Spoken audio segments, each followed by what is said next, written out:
Hello guys, कैसे हो आप सभी। मेरा नाम है नकुल और आप देख रहे हो हमारा यूट्यूब चैनल जॉब वाला ब्लॉगर। आज का जो वीडियो रहने वाला है रेलवे एएलपी की जो वैकेंसी है, नई वैकेंसी आने वाली है, उसके बारे में आज का वीडियो है।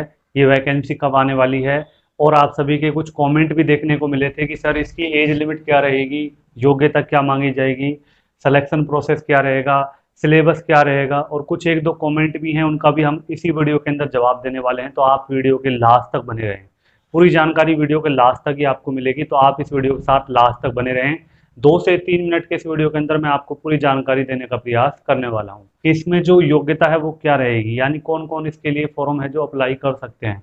तो चलिए उसके बारे में पहले बात कर लेते हैं। जो पहला है योग्यता, इसके अंदर अगर आपने क्या है, जैसे आईटीआई अगर आपने की है या फिर आपने डिप्लोमा किया हुआ है या फिर आपने बीटेक, तो इनमें से अगर आपने कुछ भी किया है तो आप इस वैकेंसी के लिए फॉर्म अप्लाई करने के लिए एलिजिबल हो। और ये है असिस्टेंट लोको पायलट की जो वैकेंसी होती है, उसके अंदर आप फॉर्म अप्लाई करने के लिए एलिजिबल हो। अन्यथा अगर आपने कोई 12th पास की है तो आप किसी अन्य वैकेंसी के अंदर, जैसे टेक्नीशियन ग्रेड सेकंड होता है, पीसीएम से अगर की हुई है तो उसमें आप अप्लाई कर सकते हो। अन्यथा ये तीनों जो सर्टिफिकेट और डिप्लोमा है ये आपके पास होने चाहिए, जब भी आप इसमें वैकेंसी में फॉर्म अप्लाई कर सकते हो। किसी भी फील्ड से अगर आपने किया है तो आप इसमें एलिजिबल हो फॉर्म अप्लाई करने के लिए। चलिए अब आयु सीमा के बारे में बात कर लेते हैं। इसमें अगर जो जनरल कैटेगरी वाले हैं उनकी मैं आपको बता देता हूँ, उसके हिसाब से ही आप ओबीसी एससी एसटी कैटेगरी वालों की समझ सकते हो। जैसे इनकी रहती है मिनिमम 18 और मैक्सिमम 28 साल, ये जनरल कैटेगरी वालों की है।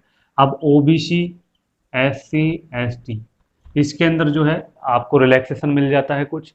तो वो जब ऑफिशियल नोटिफिकेशन आएगा उसके आधार पर पता चल जाएगा कि कितना रिलैक्सेशन अब की बार देखने को मिलेगा। तो ये इसमें रिलैक्सेशन दिया जाता है और ये जो है जनरल कैटेगरी की इसमें रहती है आयु सीमा। आप चलिए सिलेक्शन प्रोसेस के बारे में बात कर लेते हैं क्या है। इसमें आपका जो पहला एक CBT 1 होता है, उसके बाद CBT 2 होता है, फिर इसके बाद CBT 3 भी होता है इसके अंदर, जिसमें आपका एक साइको टेस्ट होता है। साइको टेस्ट होता है CBT 3 के अंदर। उसके बाद फिर आपका इसमें क्या होता है, इसमें आपके डॉक्यूमेंट वेरिफिकेशन, फिर आपका इसमें क्या होता है मेडिकल होता है। उसके बाद फिर कहीं जाकर आपकी ज्वाइनिंग लेटर आपको दिया जाता है और फिर आपका रिजल्ट आने के बाद ही दिया जाता है वो। तो इस प्रकार से आपका जो है सिलेक्शन प्रोसेस रहता है। 2 आपके CBT होते हैं इसके अंदर और एक साइको टेस्ट भी होता है इसके अंदर। अब इसमें आपका जो सिलेबस है, क्योंकि कमेंट आया था हमारे पास कि इसका जो सिलेबस है उसके बारे में आप बताएं और इनमें से कौन सा सब्जेक्ट है जिस पर ज़्यादा ध्यान आपको देना चाहिए, उसके बारे में हम आपको बताएंगे। तो सिलेबस इसका जो रहेगा, CBT 1 का जो सिलेबस रहेगा उसके बारे में हम आपको बता रहे हैं।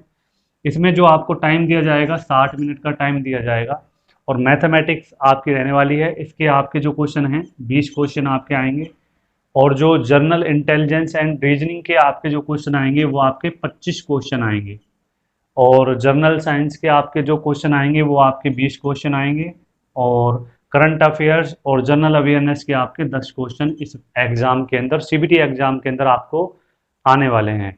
तो ये CBT 1 का सिलेबस है। और जो आपका CBT 2 होगा, अब इसके अंदर मैं आपको बता दूं टोटल जो संख्या होगी क्वेश्चनों की वो 75 क्वेश्चन CBT 1 के अंदर आते हैं।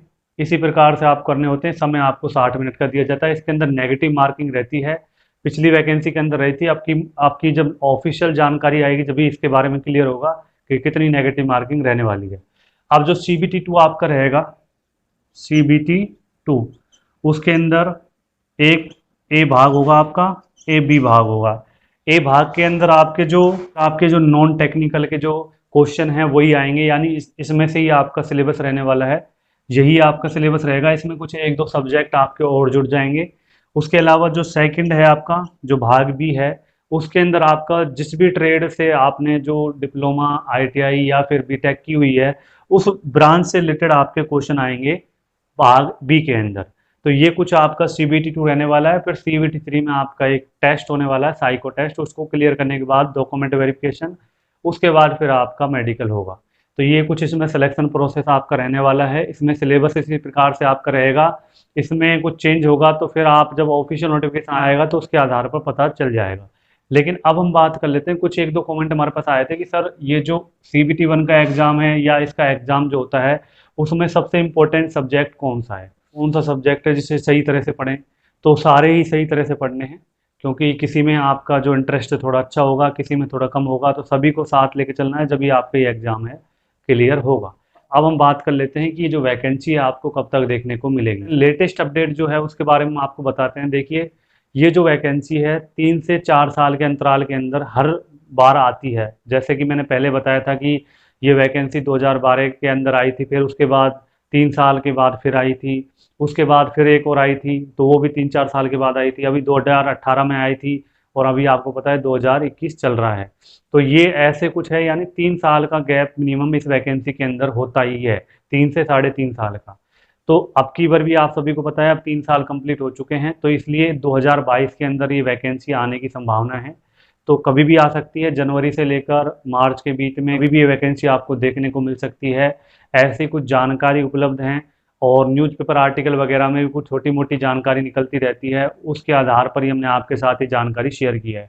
तो कोई लेटेस्ट अपडेट आएगा तो हम आपके साथ जरूर शेयर करेंगे। जब तक के लिए आप इस वीडियो को ज़्यादा से ज़्यादा लाइक कर दीजिए, शेयर कर दीजिए, ताकि सभी के साथ ये जानकारी शेयर हो सके। और हमारे यूट्यूब चैनल को भी आप सब्सक्राइब कर सकते हो, ताकि इसी प्रकार की लेटेस्ट जानकारी आपको मिलती रहे और उससे आप बेनिफिट लेते रहें। चलिए, जब तक के लिए धन्यवाद।